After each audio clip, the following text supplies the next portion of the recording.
আসসালামু আলাইকুম। প্রিয় দর্শক, শরীফ ওসমান হাদির মৃত্যু এবং সে মৃত্যুর খবর যখন দেশে পৌঁছল, সেটাকে কেন্দ্র করে সেই রাতে প্রথম আলো এবং ডেইলি স্টারের মতো দুটো জনপ্রিয় এবং গুরুত্বপূর্ণ সংবাদপত্রের উপর হামলা, আগুন দেওয়া, এই যে ঘটনাগুলি চলছে, তার পর দিন থেকে আমরা দেখলাম তার জানাজা, অনেক জনগণের সেই জানাজায় অংশগ্রহণ, এই যে ঘটনা প্রবাহ, এই সময়ের মধ্যে নানা কথা নিশ্চয়ই আপনারা শুনেছেন। কিছু কথা মিডিয়ায় এসেছে, কিছু কথা মিডিয়ায় আসেনি, কিছু কথা আমরা সোশ্যাল মিডিয়ায় দেখেছি এবং কিছু কথাকে আমরা গুজব বলে উড়িয়ে দিয়েছি। কিন্তু যেটাকে গুজব বলে উড়িয়ে দিয়েছি সেটাও কিন্তু আলোচনায় থেকেছে। এরকম একটা বিষয় আমি আপনাদের সঙ্গে আজকে একটা অবতারণা করতে চাই। এই সময় কি আপনাদের কানে এমন দুটো শব্দ যায়নি? সেই শব্দ দুটো হচ্ছে, ধরেন, বিপ্লবী সরকার। আমাদেরকে একটা বিপ্লবী সরকার গঠন করতে হবে, একটা বিপ্লবী সরকার গঠিত হবে। আমার ধারণা আপনারা শুনেছেন এই শব্দ দুটো, বিপ্লবী সরকার। এই যে কনসেপ্ট, এই কনসেপ্ট আপনারা শুনেছেন, আলোচনা হয়েছে এই সময়। কিন্তু প্রশ্ন হচ্ছে, এই আলোচনাটা এখন কেন? এই আলোচনাটার সঙ্গে শরীফ ওসমান হাদির মৃত্যুর কি সম্পর্ক? এই আলোচনাটার সঙ্গে পত্রিকা অফিসে হামলা ভাঙচুরের কি সম্পর্ক? কোনো সম্পর্ক নেই, কিন্তু আবার অন্যভাবে আছে। অন্যভাবে আছে এরকম, আমি যদি বলি এই শব্দ দুটোকে জাস্টিফাই করার জন্য, অথবা এই শব্দ দুটোর মধ্যে দিয়ে যে ধারণাটা তৈরি হয় আমাদের মধ্যে, সেই ধারণাটাকে বাস্তবায়ন করার জন্য এই পত্রিকাতে হামলা করা হয়েছে। হামলার সঙ্গে একটা সম্পর্ক ছিল। আসুন আমরা একটা একটা করে বলি, কতগুলি ঘটনার কথা আপনারা শুনুন। আমি বিচ্ছিন্নভাবে ঘটনাগুলি বলি, তারপর আপনারা একত্র করে নেবেন।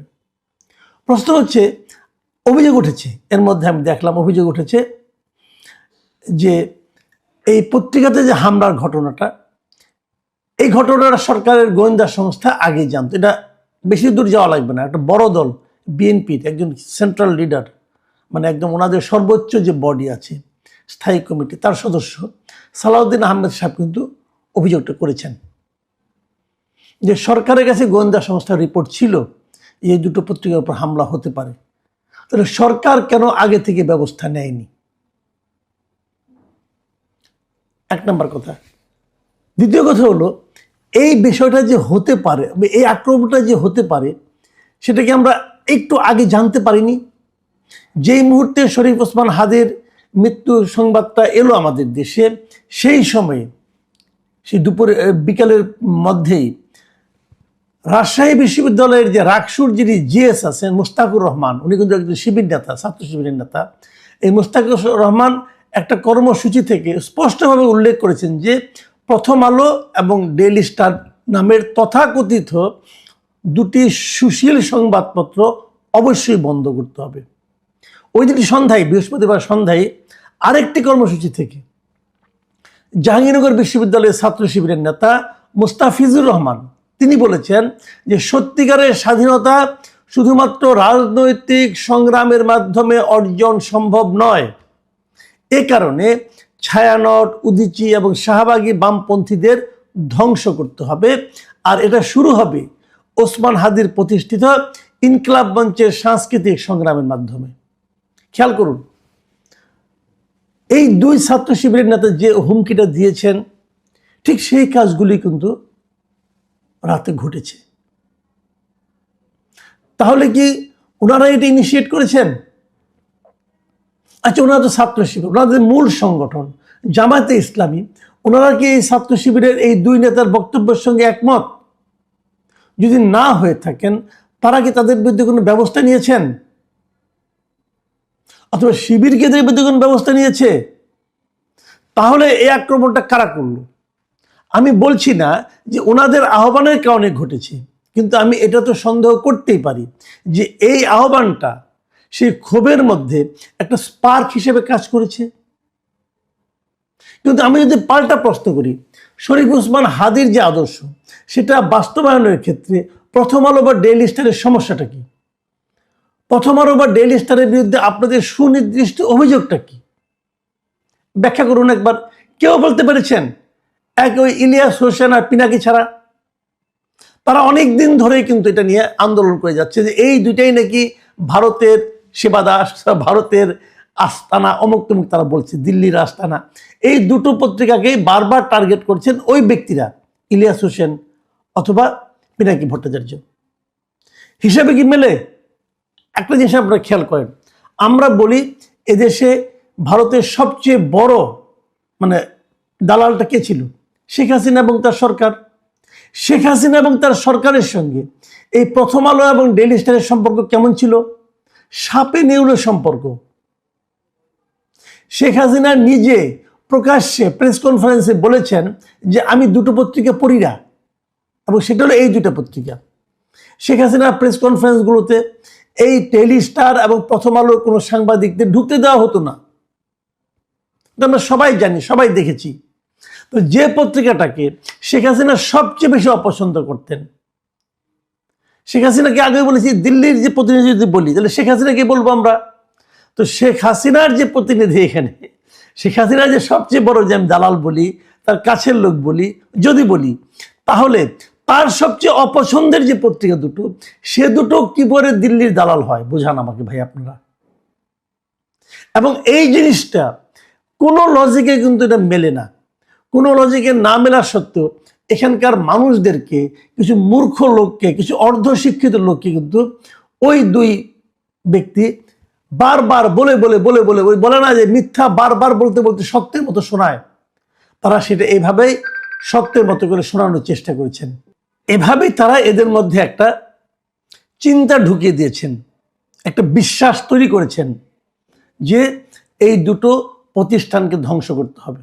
এখন যদি উল্টো করে ভাবেন আপনি যে এই প্রতিষ্ঠানগুলো আসলে কিসের প্রতীক? আমরা তো বলবো সৎ সাংবাদিকতার প্রতীক। আসেন একটু অন্যদিকে যাই। আগুন ধরিয়ে দেওয়ার কারণে প্রথম আলো একদিন প্রকাশিত হয়নি। আপনারা যারা প্রথম আলো রাখেন বাসায়, সেদিন তারা প্রথম আলো পাননি আপনারা।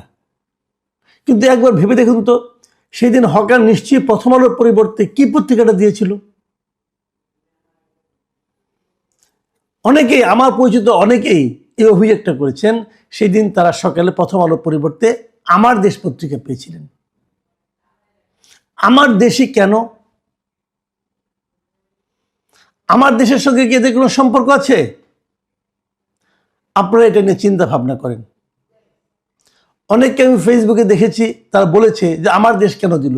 তার নিচে আবার অনেককে কমেন্ট করতে দেখেছি যে পত্রিকাটা কয়েকদিন পড়ে দেখেন, ভালো লাগতেও পারে।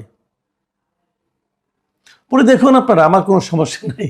কিন্তু আমি কিন্তু এগুলোর সঙ্গে একের সঙ্গে একটা মেলানোর চেষ্টা করছি যে কেন।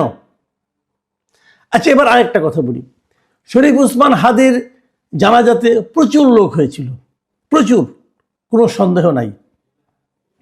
আমি এর আগে জানা যায় অনেক লোক দেখেছি, কয়েকটা আমি বলি আপনাদেরকে আমার জানা মতো, যদি আমার মনে পড়ে।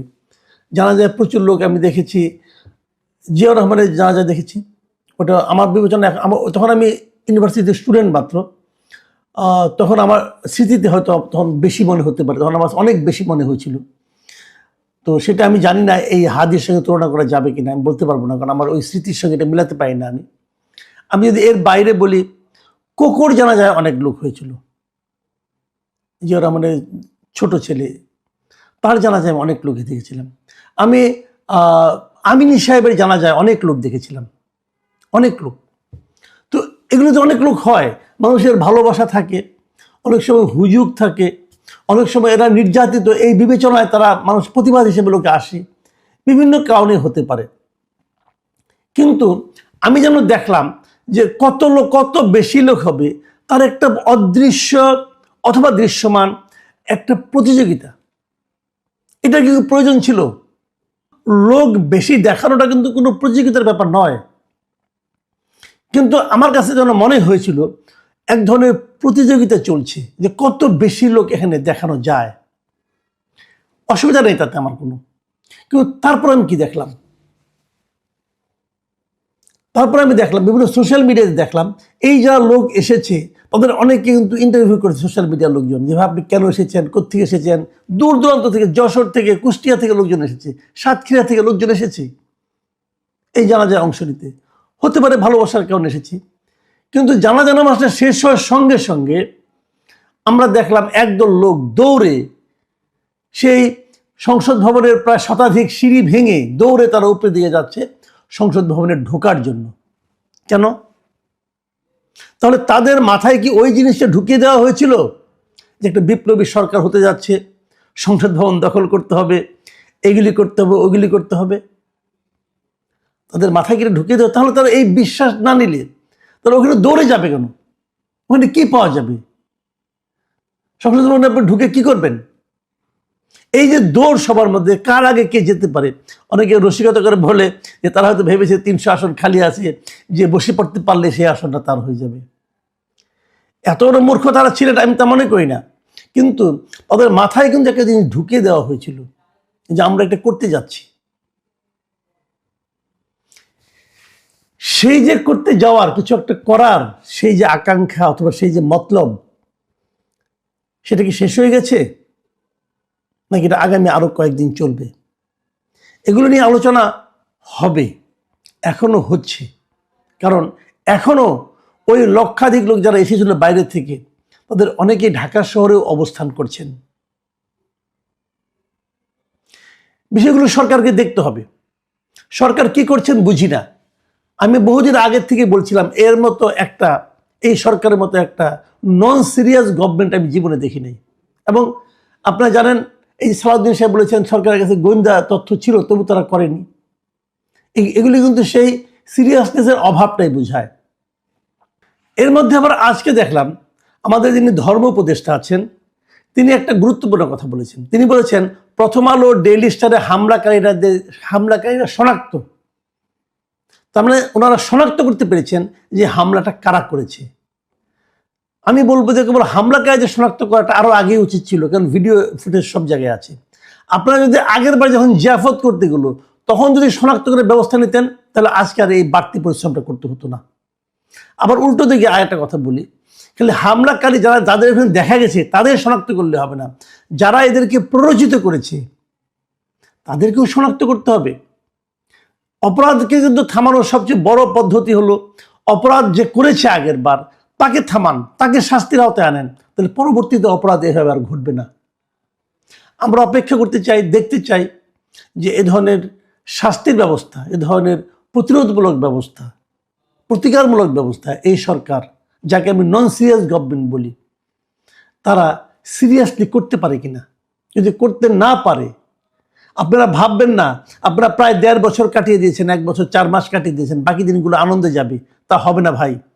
সামনের 2 মাস ওই 1 বছর 4 মাসের চেয়ে অনেক কঠিন হবে। প্রিয় দর্শক, এখন এ পর্যন্তই। আল্লাহ হাফিজ।